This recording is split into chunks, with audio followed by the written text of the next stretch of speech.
चुनाव व भारतीय जनता पार्टी की उथल पुथल को लेकर पूर्व विधायक राधेश्याम जी पाटीदार से चर्चा हुई।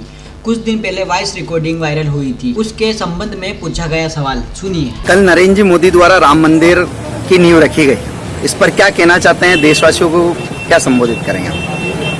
कल हमारे यशस्वी प्रधानमंत्री माननीय नरेंद्र मोदी जी ने जो राम जन्मभूमि का भूमि पूजन किया है, उससे पूरे देश में ही नहीं, हमारी संस्कृति को मानने वाले पूरे विश्व में लोगों में हर्षोल्लास है। और मैं तो और ज़्यादा उत्साहित हूँ कि मुझे उस समय बलिदानी जत्थे का नेतृत्व करने का अवसर मिला और हमारी जो हमने मेहनत की थी, हमारे कारसेवकों ने जो मेहनत की थी, उसका 30 साल बाद हमारी आंखों के सामने राम जन्मभूमि का मंदिर बन रहा है।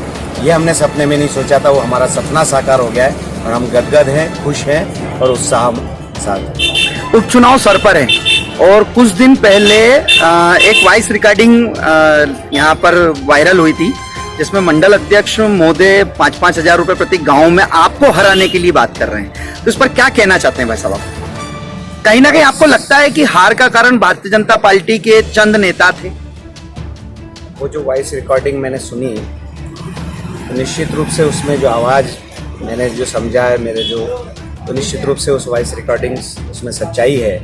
और जिस प्रकार से 2018 में भारतीय जनता पार्टी हारी है, तो मैं आज भी दावे के साथ कह सकता हूँ कि हम कांग्रेस से नहीं हारे हैं, हमारे लोगों की वजह से हारे हैं। अच्छा भाई साहब, अब मतदाता को के सामने आपको जाना है, उपचुनाव सर पर है, मतदाता किस प्रकार आपको वोट दे? अगर जैसे कांग्रेस को अगर वो वोट देते हैं तो वो तो बीजेपी में आ जाते हैं और बीजेपी वाले कांग्रेस के लिए कार्य करते हैं, तो मतदाता किस गारंटी पे अब आपको वोट दे, दोनों पार्टियों? नहीं, भारतीय जनता पार्टी का मतदाता कमिटेड है और भारतीय जनता पार्टी का जो मतदाता है वो हमेशा विचारधारा, जैसा आपने पहला प्रश्न किया, राम जन्मभूमि का है, धारा 370 का है, CAA का है, तो भारतीय जनता पार्टी का कार्यकर्ता नहीं, जो छोटे कार्यकर्ता भाई साहब जो बिक जाते हैं या जो अपना कार्य मतलब ढंग से नहीं करते हैं, उनका विश्वास कैसे हम मतलब मतदाता हासिल करें?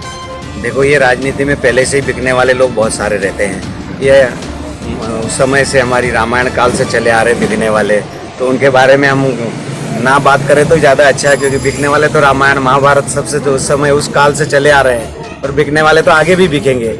निश्चित रूप से कार्यकर्ता जो ईमानदार कार्यकर्ता है भारतीय जनता पार्टी का, ऐसे बिकने वाले कार्यकर्ताओं के चाल, चरित्र और चेहरे को समझता है और उसके साथ नहीं खड़ा है भारतीय। अच्छा, ऐसे व्यक्तियों के ऊपर संगठन कोई कार्रवाई क्यों नहीं करता है? अब ये संगठन का विषय संगठन से पूछिए। पहले भी एक वॉइस रिकॉर्डिंग, उस वक्त भी एक नए मंडल अध्यक्ष महोदय थे और उस वक्त भी एक वॉइस रिकॉर्डिंग आप ही के प्रति आई थी, तो उस वक्त भी हराने की कोशिश हुई थी और इस बार भी हराने की कोशिश हुई और भाई साहब दोनों वक्त आप हारे हैं, तो क्या है कि मतलब ऐसा क्यों किया जाता है और इस पर कार्रवाई क्यों नहीं होती है संगठन द्वारा? जहाँ तक कार्रवाई वाला विषय है वो संगठन का विषय है, इसलिए मैं हाईकमान नहीं हूँ, इसलिए वो निर्णय संगठन को ही करना है। अब वो क्या निर्णय करते हैं।